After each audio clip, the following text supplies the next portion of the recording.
Hello Masoora, welcome back to solo Villers. അങ്ങനെ ഏകദേശം ഒരു വർഷം 3 മാസത്തിന് ശേഷം നമ്മൾ നാട്ടിൽ വന്നിട്ട് ഇന്നത്തെ പരിപാടി എന്ന് പറയുന്നത് നമ്മുടെ സൂസി വ്ളോഗ്സിൻ്റെ, അതായത് നമ്മുടെ ഹൂവാറിൻ്റെ വണ്ടി സ്റ്റാർട്ട് ചെയ്യാൻ പോവുകയാണ്. അതൊരു കരീഷ്മാറാണ്, റെഡ് കളർ. നമ്മൾ പിഞ്ച് ടു പിൻ റീസ്റ്റോർ ചെയ്തൊരു വണ്ടിയാണത്. അതിൻ്റെ ടെസ്റ്റിൻ്റെ വീഡിയോയും കാര്യങ്ങളൊക്കെ നമ്മുടെ ഈ ഒരു ചാനലിൽ കിടപ്പുണ്ട്. അപ്പോൾ ഏകദേശം ഇപ്പോൾ ഒരു 6 മാസമായിട്ട് അവൻ വന്നിട്ട് പോയിട്ട് ആ വണ്ടി അനക്കിയിട്ടില്ല. കഴിഞ്ഞ ദിവസം ഞാൻ പോയ വണ്ടിയുടെ കണ്ടീഷൻ കണ്ട് വളരെ ദയനീയമാണ് ഗൈസ്. അപ്പോൾ ഇന്നത്തെ പരിപാടി എന്ന് പറയുന്നത് നമുക്ക് നേരെ പോയിട്ട് ആ വണ്ടി ഇന്ന് സ്റ്റാർട്ട് ചെയ്ത് എടുക്കണം. ആദ്യം നമുക്ക് പോയിട്ട് ജിത്തുവിനെ വിളിക്കണം. എന്നിട്ട് വണ്ടിയുടെ ബാറ്ററിയൊക്കെ ഡൗൺ ആണ്. കരീഷ്മ അത്യാവശ്യം കുറേ ദിവസം എടുക്കാതിരുന്ന് കഴിഞ്ഞാൽ സ്റ്റാർട്ടാവാൻ നല്ല മടിയുള്ളൊരു വണ്ടിയാണ്. അപ്പോൾ ഇന്നത്തെ വീഡിയോ എന്ന് പറയുന്നത് അതാണ്. അപ്പോൾ എന്തായാലും നമുക്ക് നേരെ പോയിട്ട് നമ്മുടെ ജിത്തുവിനെ വിളിക്കാം. എന്നിട്ട് നമ്മുടെ വണ്ടിയുടെ പണിയും കാര്യങ്ങളൊക്കെ സ്റ്റാർട്ട് ചെയ്യാം. അപ്പോൾ നമ്മുടെ സ്വിഫ്റ്റ് ഇപ്പോൾ ഏകദേശം 75,000 കിലോമീറ്റർ കഴിഞ്ഞിട്ടുണ്ട്. ഇപ്പോൾ 75,007 കിലോമീറ്റർ വണ്ടി ഓടിയിട്ടുണ്ട്. അപ്പോൾ ഇതിൽ നമുക്ക് സീറ്റ് കവർ ഒന്ന് ചെയ്യണം, അതുപോണക്ക് എൻജിൻ ബേ ഒന്ന് ക്ലീൻ ചെയ്യണം. അങ്ങനെ കുറച്ച് പരിപാടികൾ ഈ വണ്ടിയിലും ചെയ്യാനായിട്ടുണ്ട്. ഇതാണ് കരീഷ്മയുടെ അവസ്ഥ ഇപ്പം നിലവിലുള്ള കണ്ടീഷൻ. കണ്ട ഈ ഒരു കണ്ടീഷനിലാണ് ഏകദേശം 6 മാസമായിട്ട് ഇപ്പോൾ വണ്ടി ഇരിക്കുന്നത്. എടാ പോച്ചയൊക്കെ കിളിച്ച് കേട്ടോ ഇതിനകത്ത്. ഇതിന് സ്റ്റാർട്ട് ചെയ്തെടുക്കണം ഗൈസ്. അപ്പോൾ ഇതാണ് നമ്മുടെ കരീഷ്മ 6. ഒരു വർഷം മുമ്പ് ഞാനെന്ത് ഈ നിൽക്കുന്ന നമ്മുടെ ജിത്തു സാറൂടെ പണിഞ്ഞ് സെറ്റാക്കി വെച്ച വണ്ടിയാണ്. കണ്ടോ, ഇതാണ് ഈ വണ്ടിയുടെ അവസ്ഥ. ഹലോ, ലോകാണ് ഇതെന്താണെന്ന് നോക്കേ. പോച്ച കളിച്ച് ഇതിനകത്തൂടെ ദേ നമുക്ക്. പിന്നെ ഭയങ്കര വൃത്തിയാ. വ്ലോഗ് വരുമ്പോൾ നോക്കിയാൽ മതി. എന്താണ് മിസ്റ്റർ ജിത്തു നിനക്ക് പറയാനുള്ളത് ഈ വണ്ടിയെ പറ്റി? നല്ല അഭിപ്രായം. എങ്ങനെ ഉണ്ടായിരുന്നു ഇത് കൊടുക്കുമ്പോൾ? നീ കൊടുക്കുമ്പോൾ ഇത് ഏത് കണ്ടീഷനിൽ ഇവൻ്റെ കൊടുത്തേ? Stock condition. പാവം ചെറുക്കൻ പോളിഷൊക്കെ ഇട്ട്.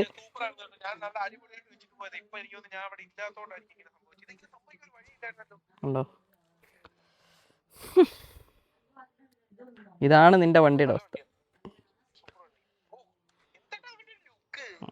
ശരി, ഈ ഒരു അവസ്ഥയിൽ നമ്മൾ കാണുമെന്ന് ഒട്ടും പ്രതീക്ഷിച്ചില്ല. ഏതാണ്ട് പോളിഷൊക്കെ ഇട്ട് സ്റ്റോക്ക് കണ്ടീഷനിൽ എടുത്ത് വെച്ചിട്ട് പോയതാണ്. ഇപ്പം ഇതാണ് വണ്ടിയുടെ അവസ്ഥ. ചാർജ് എന്തായാലും പോയിട്ടുണ്ട്, നോക്കാം. ഒരനക്കവും ഇല്ല. പുതിയ ബാറ്ററിയാണ് വെച്ചിരിക്കുന്നത്.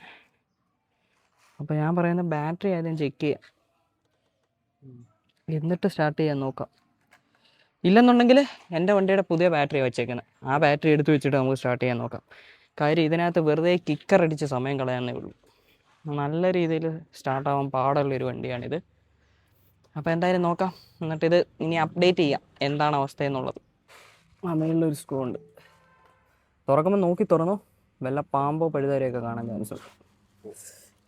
ഇത് വെണ്ടയുടെ തൈയാണ് കേട്ടോ ഈ കാണുന്നത്. വെണ്ടയുടെ തൈ വരെ കിളിച്ചതിനകത്തൂടെ ഇറങ്ങി.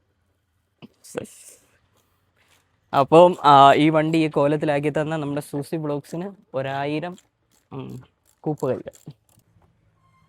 ക്ലിപ്പുണ്ട്, ക്ലിപ്പ് പൊട്ടിക്കഴിഞ്ഞാൽ പണിയാണ്.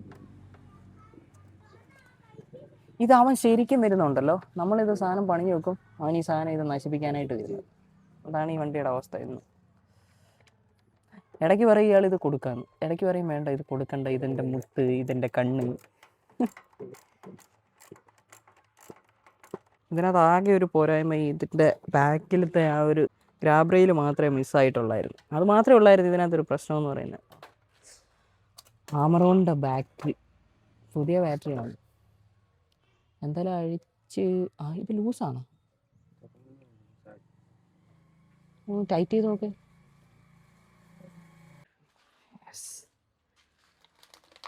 കാറ്റൊന്നും പക്ഷെ കുറഞ്ഞിട്ടില്ല.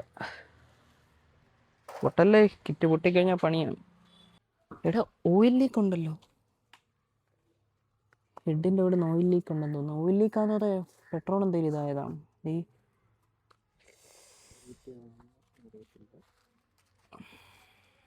കുറച്ച് എണ്ണ ആദ്യം തുറന്നു വിടും, കാര്യം കരടുണ്ടെങ്കിൽ അത് മൊത്തം പോകും. ടാങ്കിൻ്റെ അവസ്ഥ എന്താണെന്ന് നോക്കട്ടെ. എടാ തുരുമ്പായി കേട്ടോ. പക്ഷെ ഇത് പോകുമ്പോൾ ഇത്രയും തുരുമ്പൊന്നും ഇല്ലായിരുന്നു. നല്ല വൃത്തിയുള്ളൊരു ടാങ്കായിരുന്നു. ഇപ്പം ടാങ്ക് വരെ തുരുമ്പായി. പ്ലഗിൻ്റെ അവസ്ഥ എന്താണെന്ന് അറിയത്തില്ല. സാധാരണഗതിയിൽ കരീഷ്മ കുറേ നാൾ കയറ്റി വെച്ച് കഴിഞ്ഞാൽ പ്ലഗൊക്കെ പോകുന്നതാണ്. എല്ലാം ഒരു ഭാഗ്യപരീക്ഷണമാണ് ഗൈസ്.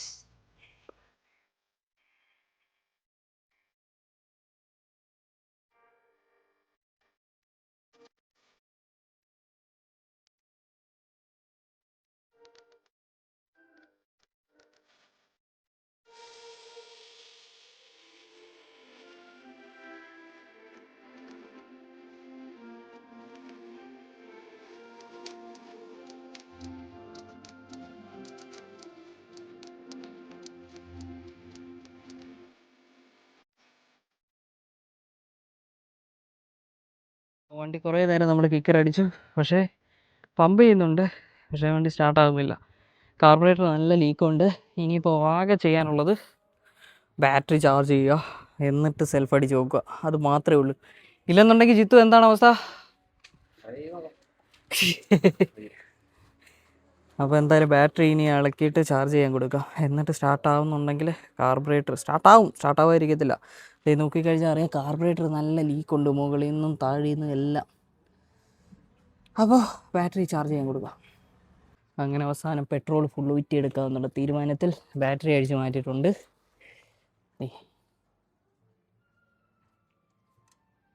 അങ്ങനെ എന്തായാലും വണ്ടി സ്റ്റാർട്ടാവുന്നില്ല. ഇനി ബാറ്ററി ചാർജ് ചെയ്തതിന് ചെയ്യാൻ കൊടുക്കണം. എന്നിട്ട് നാളെ ഇനി ബാറ്ററി വെച്ചിട്ട് വേണം സ്റ്റാർട്ടാക്കാനായിട്ട്. സ്റ്റാർട്ടാക്കി കഴിഞ്ഞാൽ കാർബറേറ്റർ ക്ലീൻ ചെയ്യണം. കാർബറേറ്റർ നല്ല രീതിയിൽ ലീക്കുണ്ട്. അതുപോലൊക്കെ പ്ലഗ് പോയിട്ടുണ്ട്, പ്ലഗ് മാറണം. കുറച്ച് നാൾ നമ്മൾ വണ്ടി ഇതുപോലൊക്കെ കയറ്റി വെക്കാം. കയറ്റി വെക്കുന്നതിന് പ്രശ്നമില്ല, പക്ഷേ വണ്ടി കയറ്റി വെക്കുമ്പോൾ നല്ല രീതിയിൽ സൂക്ഷിച്ച് കയറ്റി വെക്കുക. ഇല്ലെന്നുണ്ടെങ്കിൽ ഇതുപോലൊക്കെ മണ്ണിലും ചെളിയിലൊക്കെ കൊണ്ടുപോയിട്ടാൽ ഇതായിരിക്കും അവസ്ഥ. നിന്നോട് മാത്രം.